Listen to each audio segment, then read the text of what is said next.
What's up, Detroit? Welcome to another episode of Authentically Detroit, broadcasting live from Detroit's East Side at the Stoudemire, inside of the East Side Community Network. I'm Sam Robinson. I'm Donna Davidson. We want to thank you so much for listening in and supporting our efforts to build a platform of authentic voices for real people in the city of Detroit. We want you to like, rate, and subscribe to our podcast on all platforms. Today, Monday, April 20th, we're going to be breaking down what we saw. Donna, I did see you there at the Michigan Democratic Party convention on Sunday. It was quite the event. Progressives scored big. They had major victories. Some were unexpected. We're going to talk about that and more right when we come back. Keep it locked. Authentically Detroit starts right after these messages. Interested in renting space for corporate events, meetings, conferences, social events, or resource fairs? The Stoudemire Wellness Hub and Match Detroit Small Business Hub are available for rental by members, residents, businesses, and organizations. We offer rentals for activities such as corporate events, social events, meetings, conferences, art classes, fitness classes, and more. To learn more about our rentals and reserve space, visit ecn-detroit.org/space rental.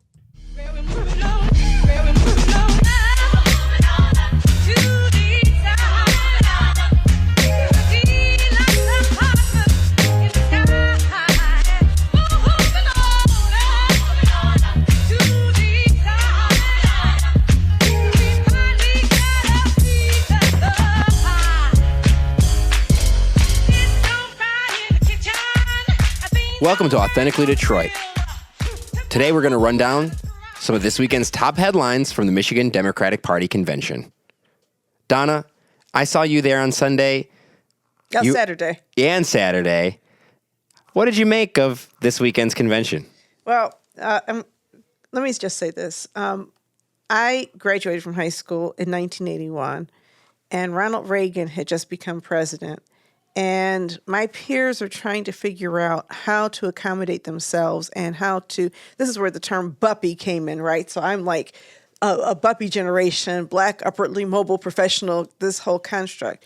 And I used to think I was born in the wrong generation. I should have been born, my older sister was born in 1955, and she was there during all of the protests and there during all of the fighting. And so I felt miscast or misplaced during most of my life politically. And this weekend, I felt at home. I was like, wow, it's come full circle. People are actually coming and demanding justice in ways I've not seen in my lifetime or since I've been an adult for sure. People told me that Sunday's election results understand that in Michigan, political parties their delegates, their members, are the ones selecting candidates for Attorney General, Secretary of State. Those nominees come from party members, not voters. I did hear from some candidates and lawmakers who were like, man, voting process is taking so long. This is another example of why we need to just change Michigan law and let voters choose in a primary like they do the governor or other statewide positions. I mean, you have a Secretary of State who was selected on the first ballot. You have an Attorney General who was selected on the first ballot. People expected that might go on for multiple times, and it didn't happen. So really what you're seeing is that the Democratic establishment losing power because other people decided we're going to be Democrats, we're going to sign up, we're going to show up, and we're going to make demands. Power concedes nothing without a demand. And that's what you're seeing is the demand from mostly young and or progressive voters, because there are people my age who also have felt displaced politically forever.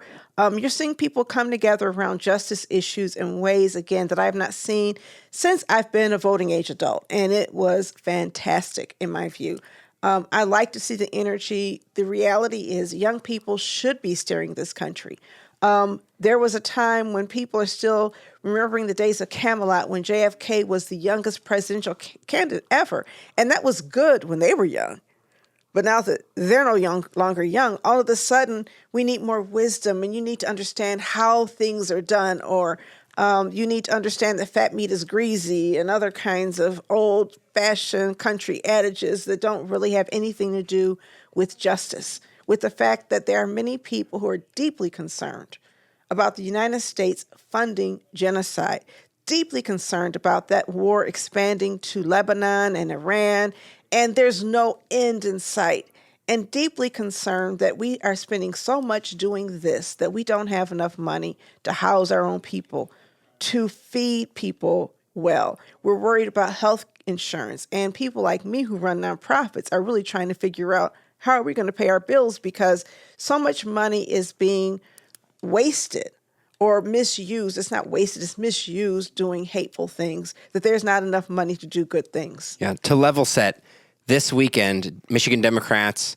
nominated, they used the language endorsed. You guys, when you read the Detroit News, Free Press, or even me on Michigan Chronicle, you'll see the phrase endorsement convention. That's just the language that they use to say that this is the candidate or the nominee that we pick to run against Republicans in the November general election. Democrats picked Garlin Gilchrist. He's our lieutenant governor currently. He was running for governor and then dropped his bid for governor after it sort of became clear that Jocelyn Benson, the current Secretary of State, would be the front runner, and she's the fundraising leader right now in that race against Genesee County Sheriff Chris Swanson. There were a number of Secretary of State candidates that dropped out once Garland got in. He, on stage, shouted out Agogo Adevbie, shouted out Adam Ollier and his two opponents on Sunday. Barb Byram, she is a former state representative and the current Ingham County clerk. Susanna Skrelly is a former assistant prosecutor in Macomb County. She is a Whitmer-appointed lottery commissioner. She was the lottery commissioner. Susanna Skrelly spent a ton of money to put her face and name on billboards, literature, and really to activate staff, right? She had a ton of staff people, pushing me to interview her throughout this leading up to the primary. Yeah, I talked to her on the phone a couple times. I caught her briefly at the convention, but we weren't able to sit down in person. It was really interesting because Susanna, it did feel like could have won the election. She had a ton of people at the convention on Saturday and Sunday. They all wore orange shirts, sort of similarly to the BJ Williams thing last year at the convention. The undercurrent playing out was that Susanna had a number of people who, for lack of a better phrase, have beefs with Lieutenant Governor Garlin Gilchrist for whatever. We know that the relationship between Governor Whitmer and Garlin Gilchrist is just not what it was when he was selected as her LG pick. But perhaps even more exciting and surprising for delegates was the fact that Karen McDonald, the labor-backed Oakland County prosecutor, who is the first prosecutor in the United States to successfully persecute the parents of a mass shooter, she was defeated by progressive Washtenaw County prosecutor Eli Savit. No, not Eli. Eli. That spells Eli Savit. He was backed by Rashida Tlaib and a number of progressives from Ann Arbor, Washtenaw County. When Stephanie Young, Senator Young, was the convention chair, she was sort of like the MC during the event this weekend. When she announced that Eli Savit had secured the endorsement nomination, there were tears from supporters of Eli Savit. I caught up with Eli Savit immediately after the onstage remarks that he gave, sort of the victory speech with his supporters standing behind him. He told me that it wasn't a surprise, right? He said that they were really confident going in, and you really wonder. McDonald had the support of establishment Democrats like Senate Majority Leader Winnie Brinks, who, when I asked her what she thought of Sunday's convention, she threw her hands up and said, "Nothing. I got nothing for you." Wow. It was at that moment very clear to everyone in the room that Jordan Acker, the controversial University of Michigan regent, who, according to reporting from The Guardian, that's Tom Perkins, sort of collaborated with Dana Nessel to bring charges upon the student encampment protesters. Acker was ousted by the attorney that defended the student protesters, Amir Makled. And after Savit won, I will tell you that it felt like it was inevitable, right? Progressives delivered a clean sweep. Yeah, at the convention on Sunday. Sylvia Santana didn't win her race for Michigan State Board of Trustees, but certainly where there were progressives in other races, that they all won. Yeah. Let me say this about Garlin.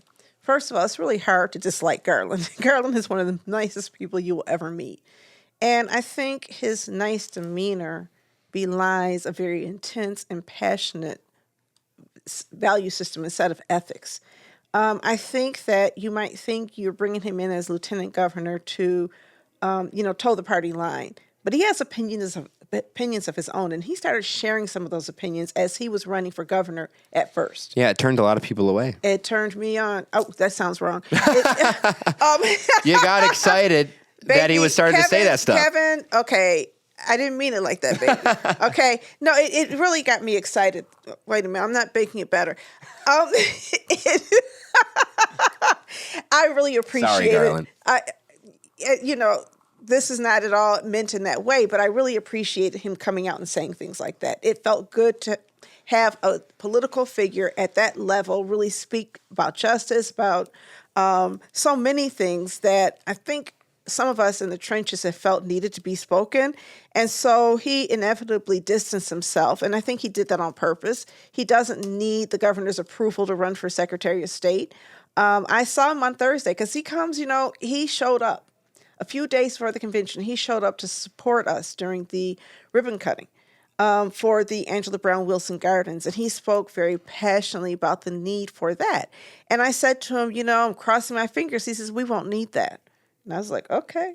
And so he was so confident, like Ellie, and thank you for correcting me because I definitely was going to say Eli.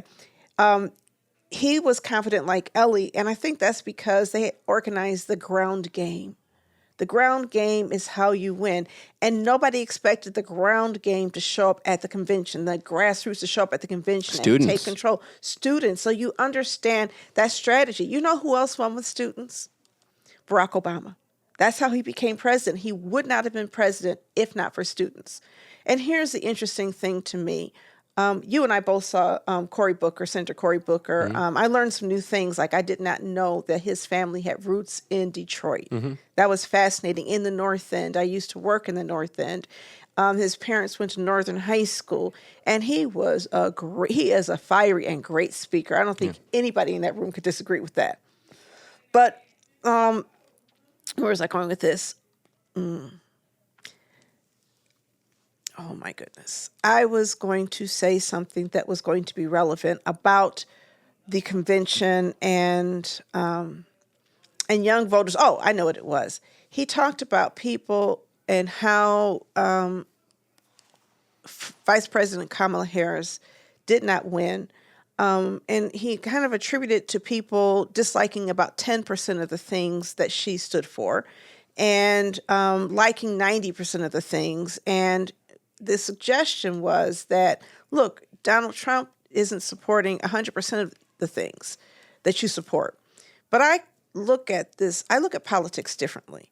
I look at politics like if you want to get what Obama got because you are a black woman in America, you are not going to be given the presumption or the benefit of the doubt. You know that showing up to the table. At least I know when I show up at the table, I'm not going to be given the benefit of the doubt. I'm always going to have to try harder and do more to win respect from people, right? When Obama won, he won with the youth vote. And there was one thing the youth vote demanded in 2024, and that was we need to do something about Gaza. We need to do something about genocide. And thinking I'm going to get Obama results without doing Obama work, and that is figuring out a way to connect with youth, is unrealistic. I think yesterday, which we saw in New York last year, what we saw in Detroit this year, is that when people do the work and connect with youth, young people will vote, and they have power. And that was the biggest demonstration of youth power I've seen in Michigan politics, again, since I've been, other than Obama. Obama was, during that 2007-8 campaign, actively opposing the war in Iraq. Yeah. And so, when Ta-Nehisi Coates writes, if you can't draw the line at genocide, you probably can't draw the line on democracy. It makes me, it makes me think about the conversations that I've had with younger Democrats today, like yesterday, like Tony DiMaglio or Jessica Overa. They're members of the Michigan Democratic Party Progressive Caucus. They told me that their own caucus went further left in the most recent caucus election that happened in February 2025. He told me, DiMaglio did, that it was mainly the student movement from Wayne State that propelled his victory. University of Michigan and Michigan State students came together and said, if we have any hope of changing how the party thinks and allowing the party to recognize our voices, we need to take some sort of structural power. He told me that one of the avenues they saw to do that was the Progressive Caucus. He told me that he thinks there's a divergence of what progressive means to different people. There are some people who view themselves as progressives on many social issues, but there are additional axes, he says. One of those axes is whether you're complicit in U.S. imperialism or you stand against it. And again, I remember pro-Israel Democrats telling me in November, December of 2023, after the Hamas attacks on the music festival in Israel, that this issue of the rights of Palestinians who, to all observational reporting and neutral observers, they're persecuted. They live in an apartheid state. That issue isn't going anywhere, and it's only growing in the United States among younger members of the Democratic Party, people who find themselves on the left, as well as people who find themselves on the right. At the Republican state convention in Michigan last month, there were several delegates that wore shirts decrying Israel. There was a guy that had a shirt that said, "Israel can't buy me." A young Republican conservative. Yeah. And so, the issue isn't going anywhere. No, it's not. I think the problem that people don't understand is the problem is states. States are usually bad, okay? When you have people who have amassed power to control pieces of land and exercise control over people, there's things that states do that are not moral, if we're going to be really honest. If you look at the existence of borders, why do we even have borders? Borders exist. I mean, this land, before it was conquered and before you had European, control, colonialism, imperialism on these borders, on this land, you didn't have borders. You didn't have a United States and a Canada and a Mexico. You just had people living on the land. And most of the people who lived on the land moved from place to place. People were somewhat nomadic in those days, from what I understand about the culture. But when you establish a state is somebody drawing lines around the land and saying, this is mine, and I will do what I need to protect and defend and have assets inside of the state. So when people criticize Israel, they're not criticizing Israel as a religion. They're criticizing Israel as a state, as a settler colony that was established to displace people. And they say, well, there was no Palestine prior to us coming here. And I don't know enough about the history to argue back and forth. I mean, what I've read, but here's the thing. If there was not a Palestine, then there was not a state. There was people living on the land who had control over whatever piece of land. So you impose a state over a parcel of land that you say did not exist as Palestine, and you don't understand that that itself is the problem. I don't want to get too abstract, but I think what I'm saying is we've got to get past this idea that supporting a state that bombs people and has this mindset that if you do one thing to me, I'm going to do 20 things to you to keep you at bay can be a good thing. It cannot be a good thing because of the way it was formed and the way it's protected and what happens to the people there. Why do you need these bombs? So I think for me, my progressiveness tells me, and I don't know if I'm progressive or I'm too radical for progressives, because borders are a problem. Not how do we police the border, but why do we have one? Why do we decide who gets to come here and who gets to leave? And the interesting thing is we get to have borders, but then the United States takes its power and goes into other people's places and destroys those places. Maybe I'm not going to Guatemala and taking over the land, but our government has helped corporations do that all over the world. So I think if we're talking about human rights, then we have to look at human rights being one thing. Human rights are, we should not be detaining people who cross lines, imaginary lines drawn by human beings and protected by bombs and, and armies. We should not be incarcerating children or taking them out of school. We should try to find a way to live on this land in a way that promotes equity and sharing. And until we do, we're going to have injustice. And I think what we're seeing is some people saying, look, we connect the dots all over the world and we can see injustice in all of these ways and let's change it. And then you see other people, like some of the people in the Republican National Convention saying, well, our problem is with Israel. But we think that we need to keep those Mexican people out of our borders and out of our land because they're taking our jobs as though the jobs somehow belong to them. Yeah. And so I think my question is, where is the peace and justice platform right now and who is advancing that? Because, again, it can only be one thing. Either we live in a just world or we don't. Either we fight against injustice or we just fight against these things that we think are unjust. Yeah, that's the conversation and many others I overheard, engaged in with members, young, old, black, white, Mexican, Jewish, Arab, Muslim, all people of all kinds of stripes. But of course, on the other end of that are people like State Representative Noah Arbit of West Bloomfield, who yesterday on Twitter said that the extreme left of the extreme left has taken over the Michigan Democratic Party. Nolan Finley, he is the conservative Detroit News opinion editor. He wrote on the paper this morning that Michigan Democrats use convention to embrace anti-Semitism. It wasn't just Garlin, Gilchrist, and Eli Savit's win that had moderate pro-Israel members of the party alarmed. It really squared more so on the race for University of Michigan Regent between Jordan Acker and Amir Makled. The incumbent Paul Brown was also reelected.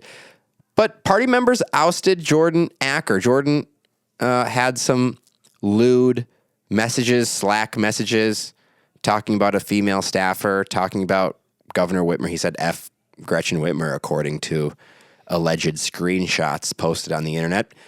Acker's bid was really squarely at the center of the accusations of anti-Semitism or accusations of Islamophobia from others. Acker, as mentioned previously, according to reporting from Tom Perkins at The Guardian, had involvement and communication with Dana Nessel and or her office. I don't have the story right up in front of me. But it was accused that Acker played a role in bringing charges against several student and non-student protesters who camped out on the University of Michigan's campus. Were they at the Diag? I don't remember where they were. However, it did seem like, given that Amir Makled was the attorney that represented those students, that was the issue. Of course, more people had issues with his sort of behavior and messaging random people. But Jordan Acker his nomination was supported by Jonathan Kinloch, who was booed on stage and told the crowd, it's obvious that some of you have not realized that fat meat is greasy, talking about, some Democrats not supporting Kamala Harris, which continues to be a perceived reason from a specific wing of the Democratic Party. They'll blame the uncommitted movement that started in Michigan. They'll blame Muslim and Arab voters. They'll blame young voters who stayed home, who felt like their values could not line up with a candidate that said that she's going to deport more people than Trump, and I'm going to have the most lethal fighting force. Yeah, I think the reality is people don't want to lose power. And you know what? Young people not only took control of the convention, young people are taking control of narrative. Yeah. And when you change narrative, you change power, you shift power. Now, as you pointed out, Israel is increasingly unpopular, and sympathy for Palestine and other Middle Eastern people has increased significantly. We have the bombing of a elementary school in Iran by our government that tried to cover it up, right? And so I think there's people who are used to having power, and a lot of people in power in Michigan and across the nation actually get rich while they're in power too. So we criticize them for not fighting back against some of those folks, but a lot of them have their hands out, even if it's covered, in disguise. So I think that it's a threat.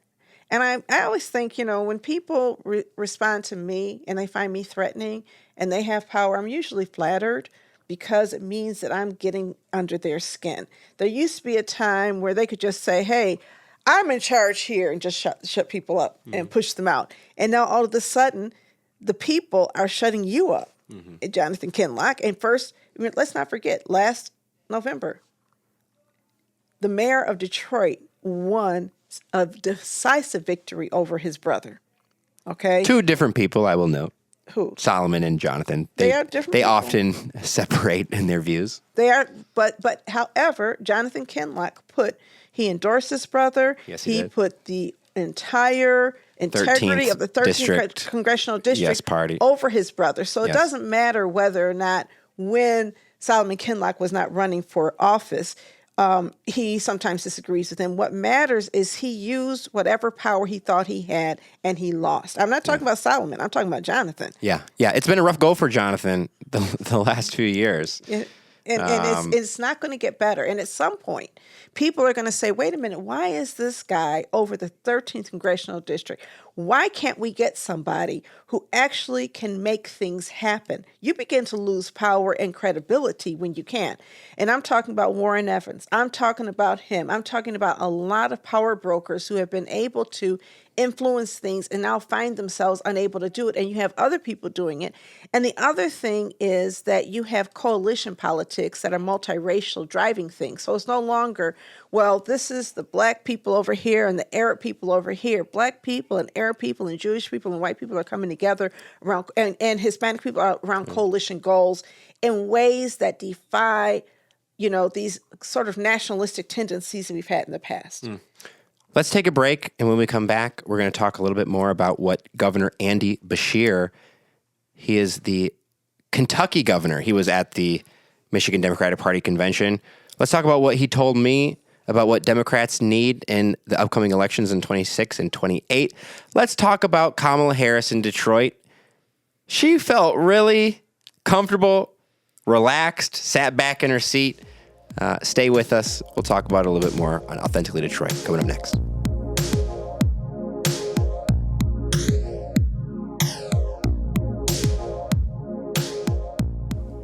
Applications have opened for the Eastside Community Network Summer Discovery Program. Designed for students entering 7th, 8th, and 9th grade in the fall of 26, this summer experience is a full-day in-person program that combines structured academic learning, hands-on enrichment experiences, and creativity to guide youth in developing life skills related to political and civic engagement, climate change, and environmental justice using art-based expression as a tool for learning and empowerment. The program runs from June 29th to July 31st from 8:30 a.m. to 5 o'clock p.m. Applications close on April 30th. For more details on how to apply, visit ecn-detroit.org/youth.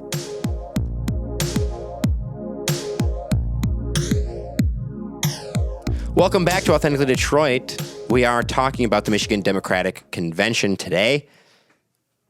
This weekend got started at the women's luncheon. Virgie Rollins, who I had the pleasure of speaking on the phone to, she is the DNC Black Caucus chair, and she is the chairperson, organizer of this annual women's luncheon that takes place every Michigan Democratic Party convention as sort of the kickoff to the convention. She told me, Sam, I've been doing this a long time. I've hosted every single Democratic president in my house over the last 40 years. Getting Kamala Harris and Cory Booker to this event is no big deal.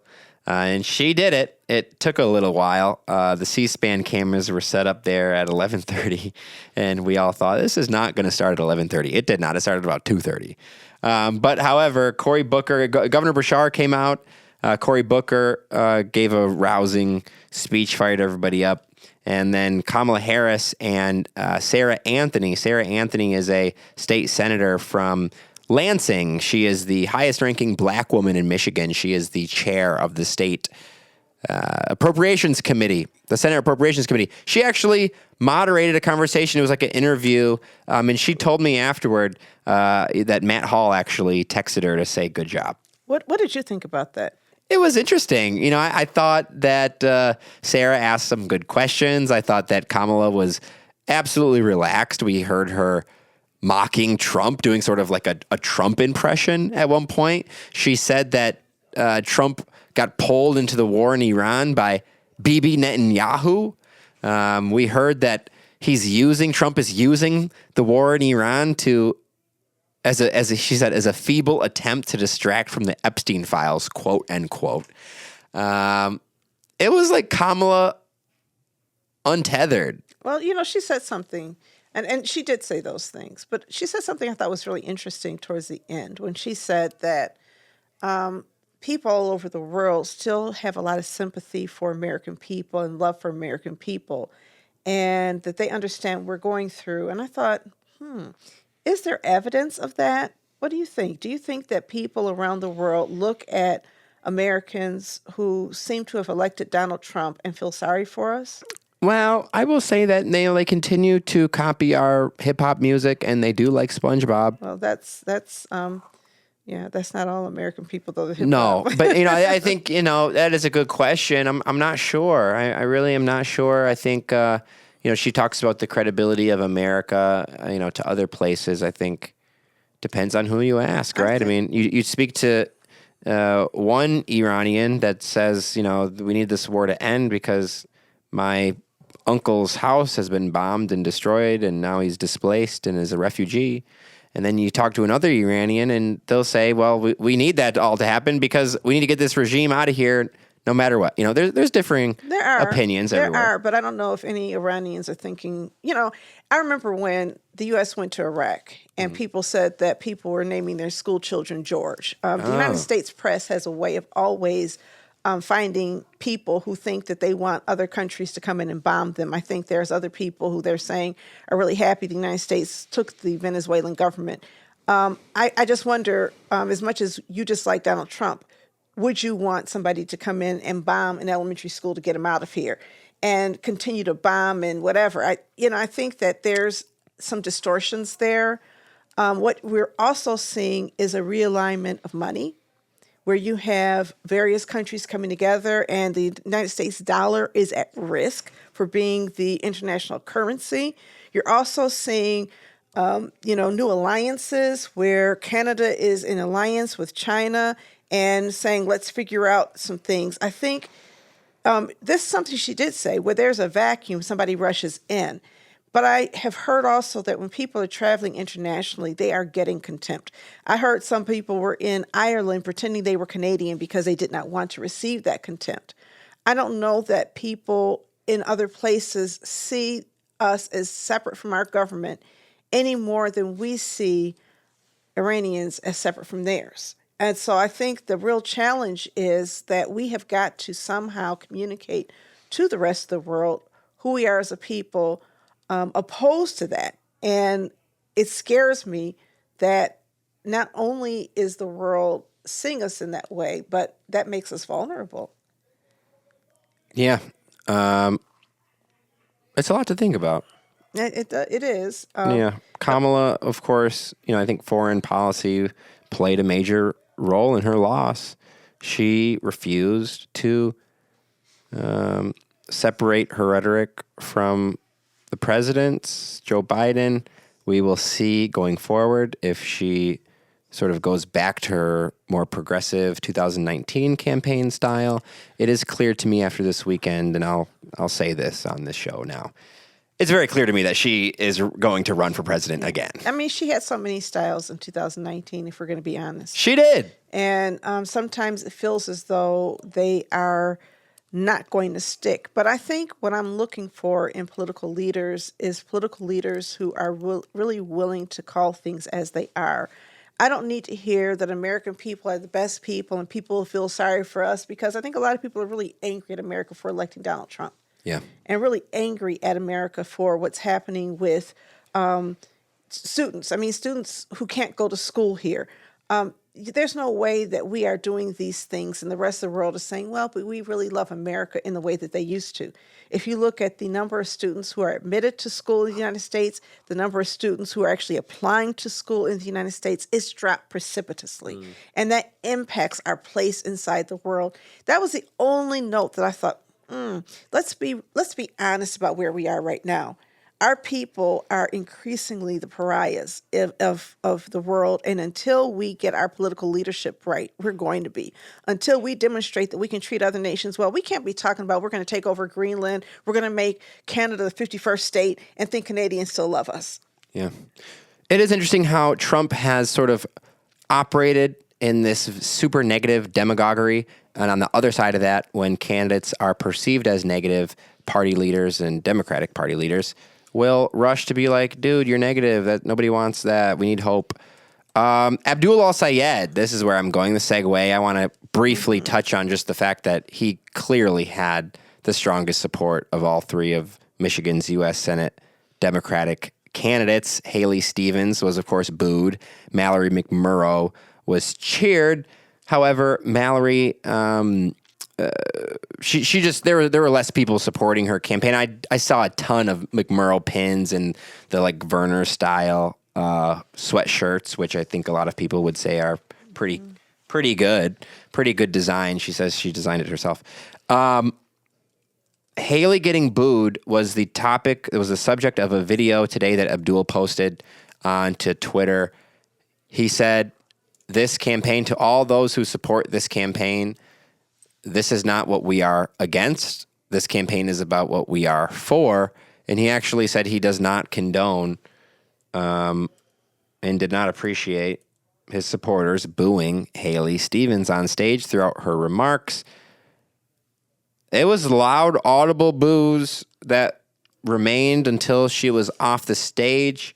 John James was booed at the Michigan Republican Party convention.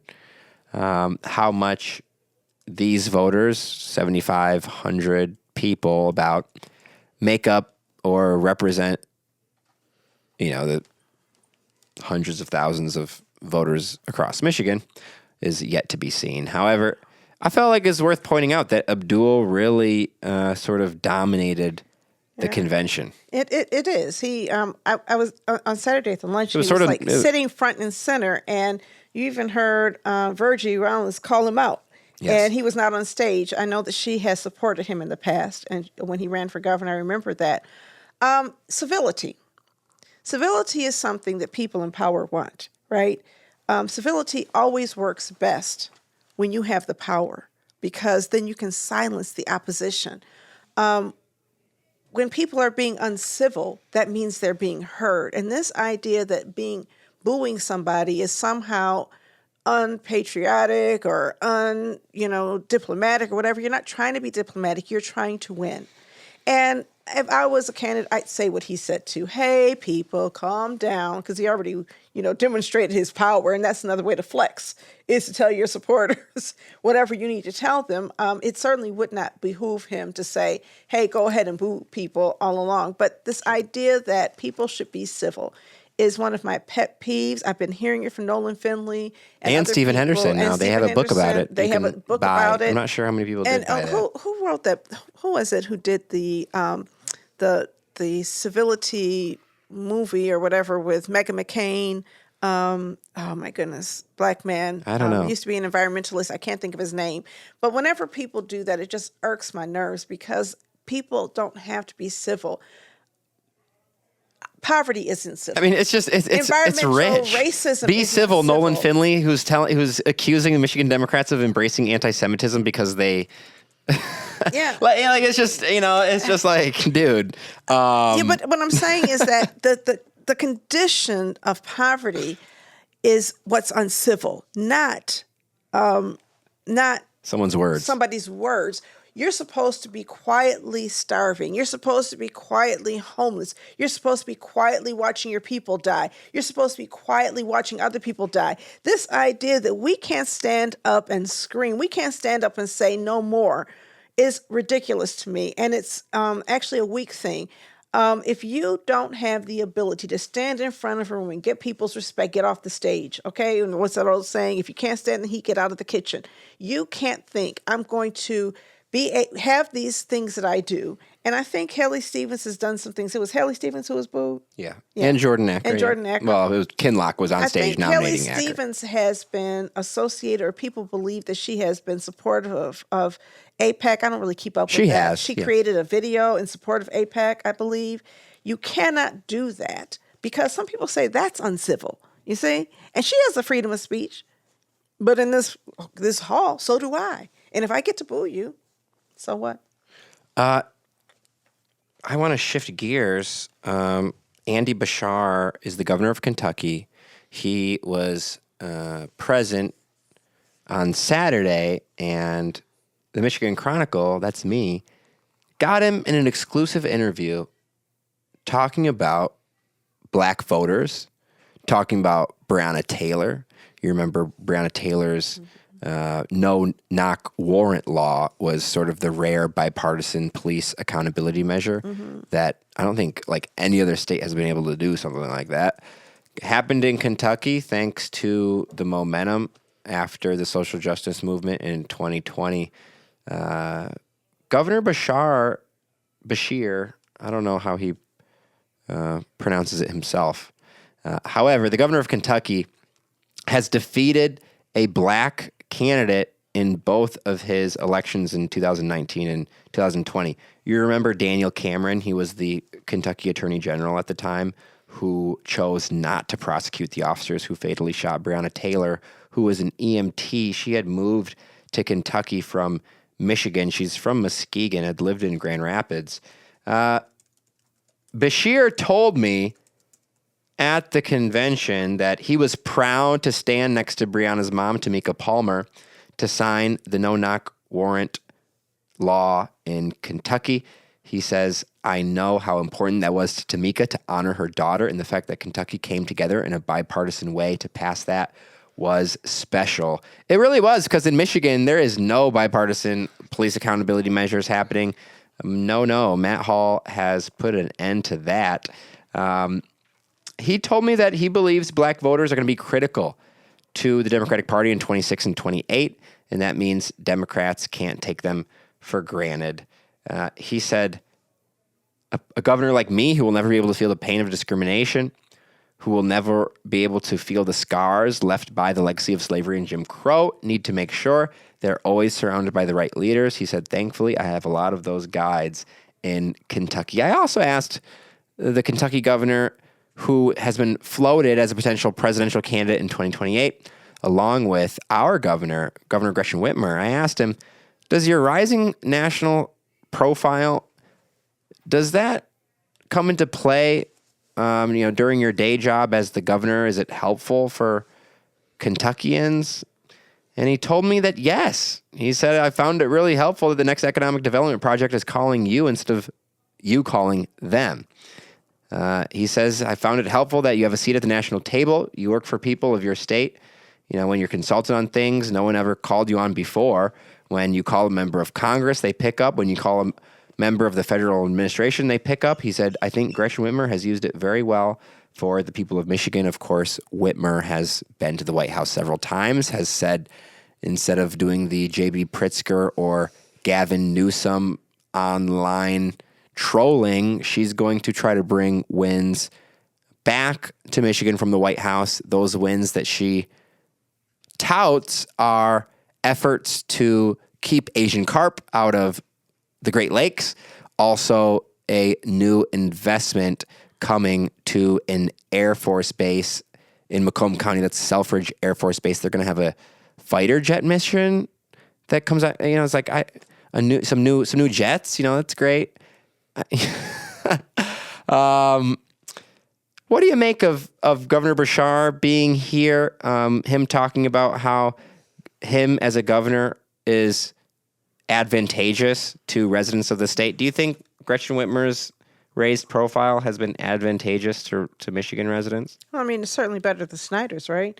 It's certainly better than what some of the Republican alternatives are. So I don't have a problem with that.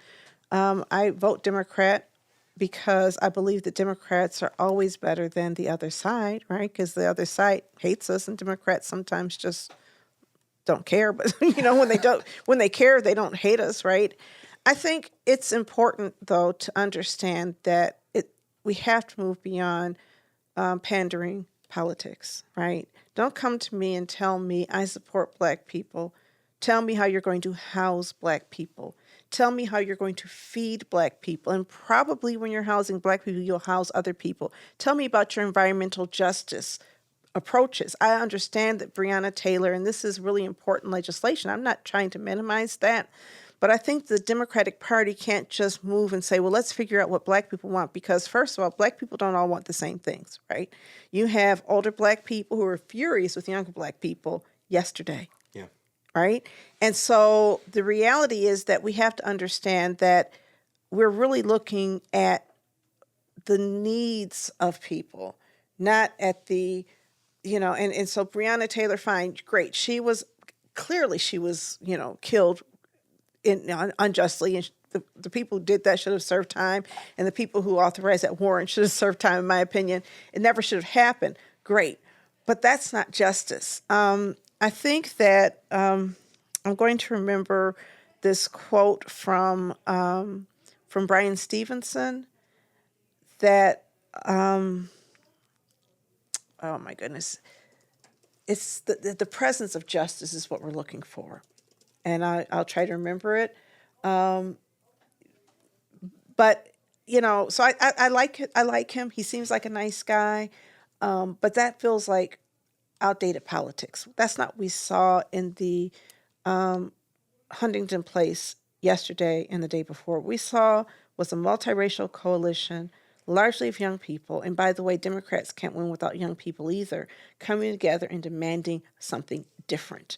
And I don't want to get distracted from that, because there are people who would say, let's go for Black capitalism. And Black capitalism exists at the expense of poor folks, right? There are people who say, let's just get some Black people in these places. And again, I'm so bad with names. The lady who wrote Race Against, anyway. She said, Black faces in high places cannot save us. And she did this at a Spelman University address. The Brian Stevenson quote you're looking for is, true peace is not merely the absence of tension, it is the presence of justice. That's right. Yes. And so the tension that we saw, the absence of that tension is not peace. Peace is when justice takes place. Ruha Benjamin is a person. Black faces in high places won't save us. what do we think justice looks like? Does justice look like me being able to move into spaces that you can't? Or does justice mean that we're opening the doors and people can live freely? Right. And that's a whole different dialogue. I do want to shout out Brandon Snyder from the Working Families Party. I guess we're not in shout outs yet, but I do think the Working Families Party played a significant role in what we saw happen this weekend. I'm a member of the Working Families Party because I believe in the multiracial coalition that he and others have been building in our community, saying, let's figure out what we want to see, what we want Michigan to look like, and then fight for that. Sure. And by the way, Garlin, Gilchrist, and Eli Savit were both endorsed by the Working Families Party. Sure. I think there are a number of people to sort of crown or point to. You know, if I'm Rashida Tlaib, I'm like thinking of myself as a kingmaker right now, right? I mean, she has been central and has, been the sort of hallmark endorser of these candidates. But let's take a break. And when we come back, we're going to get into our shout outs.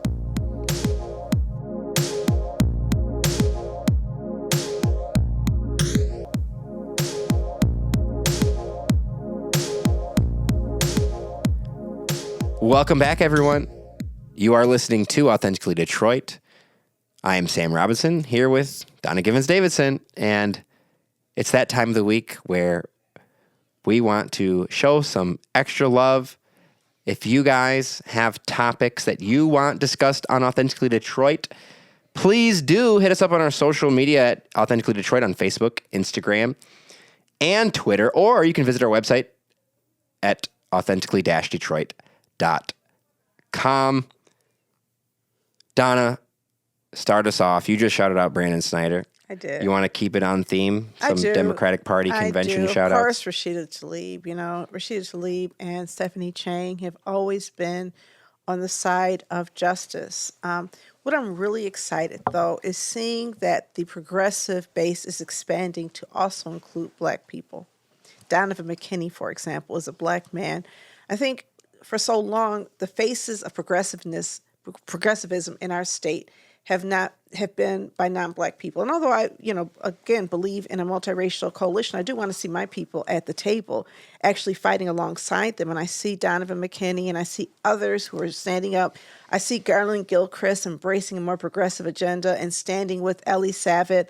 Eli Savit hired as his deputy prosecutor somebody, Victoria Burton Harris, who I deeply respect and who I endorsed for prosecutor for Wayne County before she exited stage left. So I think that I'm loving the expansion of what that tent looks like. I'm loving the embrace of that. There have always been Black progressives in Detroit, but they have not always been running for political office. I think that Donovan McKinney is one who demonstrates that you can win in majority white districts when you run on the right, politics. And I think I'm hopeful for him in the 13th Congressional District. I hope others follow those patterns, that it's really about what you stand for, and what you stand for has to be the presence of justice. I want to shout out Derek Honeyman. He is a spokesperson for the Democratic Party in Curtis Hertel. He did a wonderful job this weekend being a good steward of journalism, ripping and running, answering most, not all, but most of my text messages and calls. Derek, thank you. I appreciate you for the last 2 years at these conventions. You've sort of let me rip and run and go live and get Winnie Brinks on the live when she didn't want to be, but I forgot my other shout out. Yeah. This is main shout out. Yeah, go ahead. I'm shouting out Sam Robinson. Oh, thank you very much. Sam, I am so proud of you. When I see you in those, in the convention halls, and I see the way you navigate and talk to people, and you put out 6 stories this weekend in between all of that coverage. I was like, I hope he's awake and he's willing to come in and record with Authentically Detroit, because you are so hardworking, and you are also playing such a significant role in helping change narratives just by giving information. You don't just say, this is what happened. You talk to people about what happened. You put their quotes in there. I'm proud of you, and I just want to say that here. Well, thank you so much. I appreciate you. I want to shout you out as well. It was good to see you this weekend at the Michigan Democratic Party convention. And shout out to everyone who said hello to me or said thank you for my threads or my Twitter Live. You know, it is a job that I would not do if I didn't actually like love it. And that's what I think every day is like. I worked at a shoe store. I worked at MLive for a little bit. I worked at Axios. I did my Substack, and I'm doing my Michigan Chronicle now. Guys, because of your support of my journalism, it really truly feels like I've never quite had a job, or haven't since I was 18 years old and I had to get a job at Jimmy John's before I was hired at Champ Sports and Foot Locker. Champ Sports and Foot Locker, if you know me, I didn't feel like a job neither. And so I want to really thank you guys. If you... Just one more thing. Because we didn't record last week. We had sickness in the house. Yes. But one more thing, shout out to Orlando Bailey. Yes. And the interview he did with Brian Stevenson. It was one of the best interviews. I am such a Brian Stevenson fan. If you don't know who he is, look him up. He's an amazing speaker. And he asked him, what do we do to bring about justice? And he said, shift the narrative. And so, again, all you young people who are out there shifting the narrative, taking it back from all the propaganda and all of the lies, misinformation you were told that helped justify injustice, I'm proud of you. And Orlando, of course, as the first co-host of Authentically Detroit, now working with, Outlier Media and also the, Urban Consulate, does an excellent job there. And you're doing an excellent job here and at the Michigan Chronicle. So much good stuff is happening. We appreciate it. Thank you all for listening in and supporting our efforts to build a platform of authentic voices for real people like you in the city of Detroit. Please like, rate, and subscribe to our podcast. We will see you guys tomorrow, the next day after that. We're here at the Stoudemire at the Eastside Community Network. Signing off. Thanks.